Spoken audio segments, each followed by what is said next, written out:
വിശ്വാസവർഷത്തിന്റെ ചൈതന്യം 13 ദിവസം കൊണ്ട് രൂപതയിലെ 13 ഫോറനുകളിലെ 169 ഇടവകളിലുള്ള മുഴുവൻ വിശ്വാസികളിലും എത്തിക്കുന്ന പാലാ ഗ്രാൻഡ് മിഷന് പാലാ രൂപതയിൽ രൂപരേഖയായി. രൂപതാധ്യക്ഷന്മാർ ജോസഫ് കലരങ്ങാട്ടിന്റെ അധ്യക്ഷതയിൽ ചേർന്ന വൈദിക സമ്മേളനത്തിലാണ് ഗ്രാൻഡ് മിഷന്റെ ക്രമീകരണങ്ങൾ ഒരുക്കിയത്.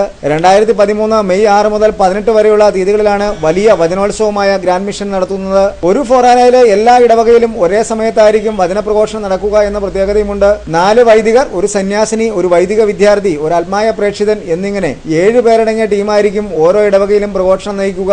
60 വൈദികരും 15 സന്യാസിനികളും 15 വൈദിക വിദ്യാർത്ഥികളും 15 ആത്മായ പ്രേക്ഷിതരും അടങ്ങുന്ന 105 അംഗ ധ്യാന ടീം ഗ്രാൻഡ് മിഷനായി ഒരുക്കം ആരംഭിച്ചു കഴിഞ്ഞു. മാർ ജോസഫ് കലരങ്ങാട്ട്, മാർ ജോയക്കം മുരിക്കൻ, മാർ ജോസഫ് പള്ളിക്കാപ്പറമ്പിൽ എന്നിവരുടെ സാന്നിധ്യം എല്ലാ ഇടവകളിലെയും ധ്യാനങ്ങളിൽ ഉണ്ടാവുമെന്നത് രൂപതയുടെ ഒന്നാകെയുള്ള ആത്മീയ വളർച്ചയുടെ വേദിയായി ഗ്രാൻഡ് മിഷനെ മാറ്റും. ഓരോ ഇടവകയിലും ഇടവക വികാരിയുടെ മുഖ്യ കാർമ്മികത്വത്തിൽ ധ്യാനം നടക്കുന്ന ദിവസം 5-ന് വിശുദ്ധ കുർബാനയും തുടർന്ന് വചന പ്രഘോഷണവും നടക്കും. വിശുദ്ധ കുർബാനയുടെ ആശീർവാദത്തോടെ 9-ന് ശുശ്രൂഷകൾ സമാപിക്കും. ദൈവവചനം, സഭാപാരമ്പര്യം, കുടുംബങ്ങളിലെ വിശ്വാസ ജീവിതം, കൗദാശിക ജീവിതം, 2-ാം വത്തിക്കാൻ സൂനകദോസും ഇടവകയിലെ ആത്മീയ പങ്കാളിത്തവും, കുടുംബ പ്രാർത്ഥനയുടെ പ്രാധാന്യം, വിശ്വാസ ജീവിതത്തിലെ വ്യതിചലനങ്ങൾ, വിശ്വാസ പ്രമാണത്തിന്റെ വ്യാഖ്യാനങ്ങൾ, മദ്യപാനം, ധൂർത്ത്, ആഡംബരം എന്നിവ മൂലമുള്ള വിപത്തുകൾ, പങ്കുവെക്കലിന്റെ ആവശ്യകത, ദൈവവിളി പ്രോത്സാഹിപ്പിക്കേണ്ടതിന്റെ ആവശ്യകത എന്നീ വിഷയങ്ങളെ ആസ്പദമാക്കി വചന പ്രഘോഷണം ക്രമീകരിക്കാനാണ് തീരുമാനം.